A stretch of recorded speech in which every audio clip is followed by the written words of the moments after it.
आइए जानते हैं आज की प्रमुख अंतर्राष्ट्रीय खबरों को। उससे पहले एक नजर आज की हेडलाइंस पे। हिमस्खलन प्रभावित क्षेत्र में बने थे मजदूरों के आवास, पहले भी आ चुके हैं बर्फीले तूफान। दिल्ली एनसीआर में इस दिन से चढ़ेगा पारा, गर्मी देगी दस्तक, फिलहाल ऐसा रहेगा मौसम। सीएम के नकल रहित परीक्षा कराने के निर्देश। हरियाणा पेपर लीक मामले में 4 डीएसपी समेत 25 पुलिस अफसर और कर्मचारी सस्पेंड। 2 मार्च से रमजान, किया है यूपी के प्रमुख शहरों के सहरी और इफ्तार का समय। क्या बिना अमेरिका के यूक्रेन में रूस को रोक सकते हैं यूरोप के देश? व्लादिमीर पुतिन भी दूध के धुले नहीं हैं, जान लीजिए कब कब सीज फायर को ठेंगा दिखाया। फिर सस्ता हुआ सोना, चांदी के भाव स्थिर, 22-24 कैरेट गोल्ड की कीमत इतनी। झुकने को तैयार नहीं छावा, शनिवार को बवंडर बनकर दुनिया भर में मचा दिया आतंक। और दुबई की पिच क्या असर दिखाएगी, मौसम कैसा रहेगा, दोनों टीमों का रिकॉर्ड कैसा है।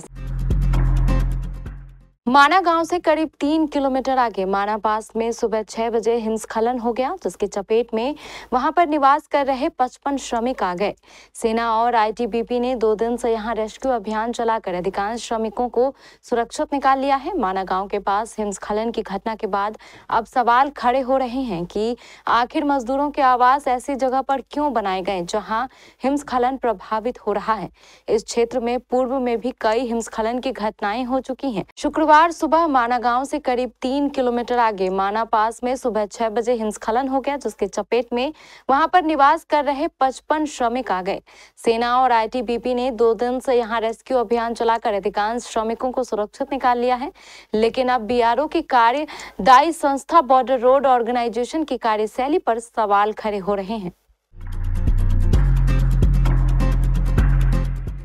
पूरे दिल्ली एनसीआर में इन दिनों मौसम काफी सुहाना बना हुआ है। तेज हवाएं चल रही हैं, बारिश हो रही है और बादलों की आवाजाही लगी हुई है।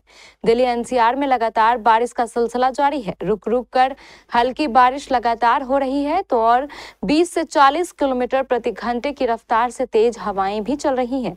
हवाओं की रफ्तार और बारिश की वजह से तापमान लुढ़ककर 26 डिग्री सेल्सियस पर आ गया है। यही हाल पूरे दिल्ली एनसीआर का है, यानी नोएडा, गाजियाबाद, गुड़गांव और दिल्ली में ऐसे हालात देखने के लिए मिल रहे हैं। फिलहाल इस तरह का मौसम 5 मार्च तक बना रहेगा। भारत मौसम विज्ञान विभाग के वरिष्ठ मौसम विज्ञान डॉक्टर आर.के. जेनामनी ने बताया कि पश्चिम विक्षोभ की वजह से मौसम में यह बदलाव देखने के लिए मिल रहा है।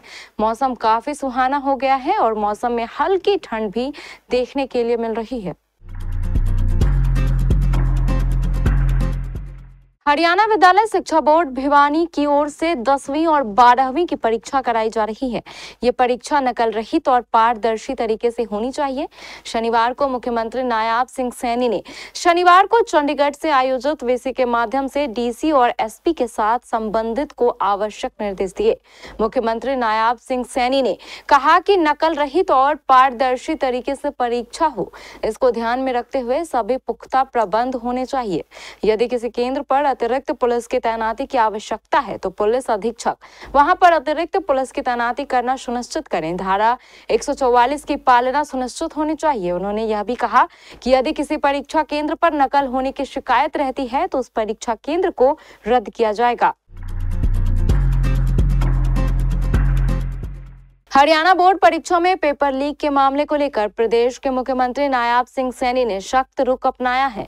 इस मामले में कई पुलिस अधिकारियों और कर्मचारियों पर गाज गिरी है। मामले में लापरवाही बरतने वाले 25 पुलिस अधिकारी और कर्मचारियों को सस्पेंड करने के आदेश दिए गए हैं, जिसमें 4 डीएसपी भी शामिल हैं। चंडीगढ़ में मुख्यमंत्री नायाब सिंह सैनी ने कहा, पेपर लीक नहीं आउट हुआ और इस बारे में सभी डीसी और एसपी को जरूरी निर्देश जारी कर दिए गए हैं।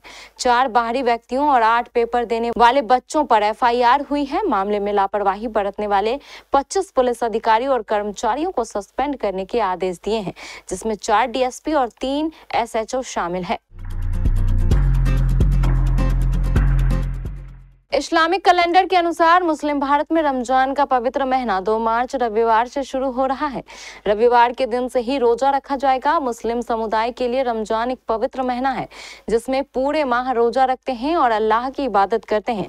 रमजान इस्लामिक कैलेंडर का 9वां माह है। इस पूरे माह खुदा के बताए रास्ते पर चलने और मानवता की सेवा करने की कोशिश होती है। गौरतलब है कि रमजान के पाक महीने में इंसान को बुरी आदतों से दूर रहने की सलाह दी जाती है। रमजान के महीने में झूठ बोलना, चुगली करना, दूसरों को दुख पहुंचाना, झगड़ा करना और कोई अपराध करने से दूर रहना चाहिए।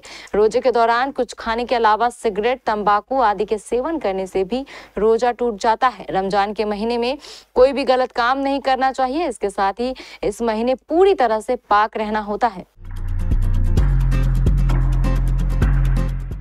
ऐसा जाहिर होता है कि अमेरिका के राष्ट्रपति डोनाल्ड ट्रंप को ब्रिटेन की सेना पर ज्यादा ही भरोसा है।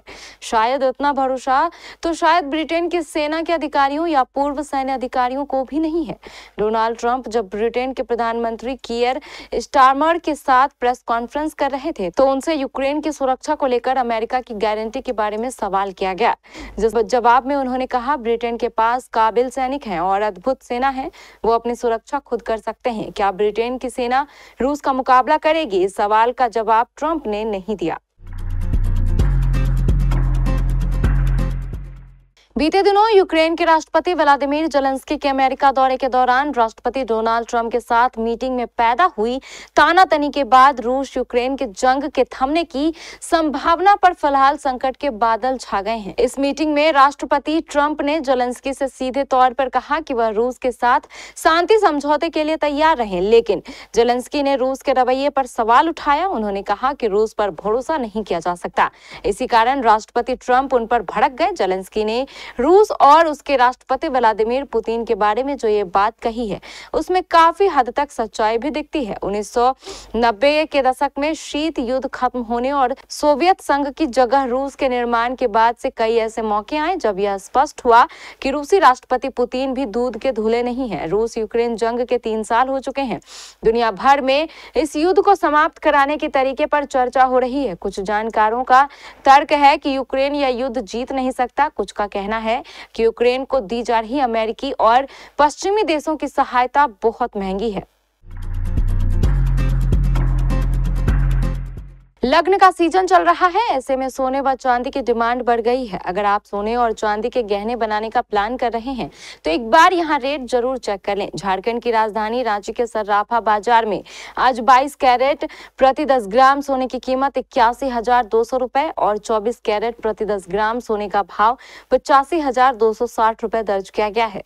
वहीं चांदी प्रति किलो 1,05,000 रुपए के भाव से बेची जाएगी। सर्राफा व्यापारी और इंडियन बुलियन ज्वेलर्स एसोसिएशन के सदस्य मनीष शर्मा ने बताया कि सोना की कीमत में गिरावट व चांदी के भाव में स्थिरता देखी जा रही है। प्रति किलो चांदी के भाव में कोई हलचल नहीं है। आज चांदी प्रति किलो 1,05,000 रुपए के भाव से बेची जाएगी, जबकि कल शाम तक भी चांदी 1,05,000 रुपए की दर से बेची गई थी।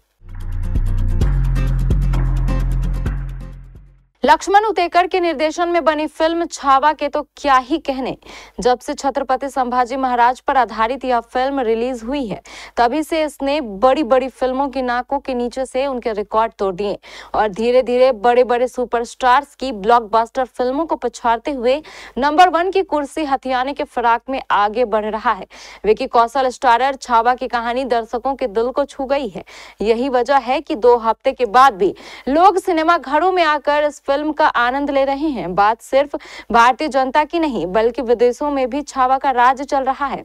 वर्ल्ड वाइड इसने इतना पैसा कमा लिया है जिसके चलते कई बड़ी फिल्में पीछे हो गई हैं। छावा की रिलीज को 16 दिन हो गए हैं। 15वें दिन इस फिल्म ने ओवरसीज में करीब 2 करोड़ रुपए कमाए थे। इस हिसाब से फिल्म का कलेक्शन करीब 582.09 करोड़ रुपए हो गया था। हालांकि 16वें दिन कमाई 600 करोड़ रुपए क्लब में शामिल हो सकती है। दुबई में चैंपियंस ट्रॉफी के ग्रुप स्टेज का आखिरी मैच खेला जाएगा, जिसमें भारत और न्यूजीलैंड के बीच भिड़ंत होगी। वैसे तो ये दोनों ही टीमें सेमीफाइनल में जगह बना चुकी हैं, लेकिन ये मुकाबला तय करेगा कि ग्रुप ए की टेबल टॉपर न्यूजीलैंड की टीम होगी या फिर टीम इंडिया रहेगी शीर्ष पर। ऐसे में यह मैच काफी रोमांचक होने की उम्मीद है। बता दें कि कोहली यदि आज के मैच में मैदान पर उतरते हैं तो यह उनके वनडे करियर का 300वां मैच होगा। भारत और न्यूजीलैंड के बीच अब तक 11 बार आईसीसी वनडे टूर्नामेंट में टक्कर हो चुकी है और मजेदार बात यह है कि दोनों ही टीमों के बीच आंकड़ा भी करीब करीब एक समान है। बात अगर वनडे विश्व कप की करें तो यहाँ इन दोनों के बीच हुए 10 मुकाबले में 5 बार बाजी भारत ने मारी है, तो न्यूजीलैंड भी 5 बार विजेता रहा है। 2023 वनडे विश्व कप में तो 2 बार भारत और न्यूजीलैंड आमने सामने आए थे, एक बार ग्रुप स्टेज में और दूसरी बार सेमीफाइनल में भी हुई थी टक्कर। दोनों ही मर्तबा भारतीय टीम के सिर बंधा था जीत का सहरा। बात अगर चैंपियंस ट्रॉफी की करें तो इन दोनों के बीच बस एक बार टक्कर हुई है और वह भी 2000 चैंपियंस ट्रॉफी के फाइनल में, जहां भारत को हराकर न्यूजीलैंड पहली और इकलौती बार चैंपियन बना था।